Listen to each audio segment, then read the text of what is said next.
നമസ്കാരം. Raf talk ഫുട്ബോളിലേക്ക് എവർക്കും സ്വാഗതം. അൽ നസർ AFC ചാമ്പ്യൻസ് ലീഗിൻ്റെ ക്വാർട്ടർ ഫൈനലിലേക്ക് കടന്നിരിക്കുന്നു. റൗണ്ട് ഓഫ് 16 രണ്ടാം പാദ മത്സരം ഇന്നലെ റിയാദിൽ വെച്ച് നടന്നപ്പോൾ ഇറാനിയൻ ക്ലബ്ബ് എസ്തിക്ലാലിനെ ഏകപക്ഷീയമായ 3 ഗോളുകൾക്ക് അവർ തോൽപ്പിച്ചിരിക്കുന്നു. ആദ്യ പാദം ഗോൾ രഹിത സമനിലയായതുകൊണ്ട് ഇപ്പോൾ അഗ്രിഗേറ്റ് 3-0 വിജയം കൊണ്ടാണ് അൽ നസർ ക്വാർട്ടർ ഫൈനലിലേക്ക് കടക്കുന്നത്. മത്സരത്തിൽ അൽ നസറിനായിട്ട് ക്രിസ്ത്യാനോ റൊണാൾഡോ ഒരു ഗോൾ നേടി.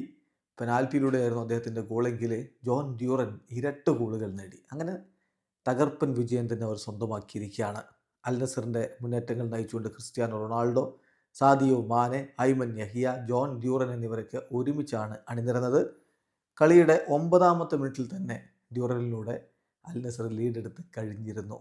തുടർന്ന് 27ാമത്തെ മിനിറ്റിൽ ക്രിസ്ത്യാനോ റൊണാൾഡോ പെനാൽറ്റിയിലൂടെ ടീമിൻ്റെ ലീഡ് വർദ്ധിപ്പിച്ചു. കളി പുരോഗമിക്കവേ ആദ്യ പകുതിയുടെ അവസാന ഘട്ടത്തിൽ എസ്തിക്ലാൽ താരം അഹമ്മദിക്ക് റെഡ് കാർഡ് ലഭിച്ചതോടെ അവർ 10 പേരായിട്ട് ചുരുങ്ങി. രണ്ടാം പകുതിയിൽ അൽ നസർ ആധിപത്യം പുലർത്തി. ഒടുവിൽ 84ാമത്തെ മിനിറ്റിലാണ് ജോൺ ഡ്യൂറൻ തൻ്റെ രണ്ടാമത്തെ ഗോൾ കണ്ടെത്തിയത്.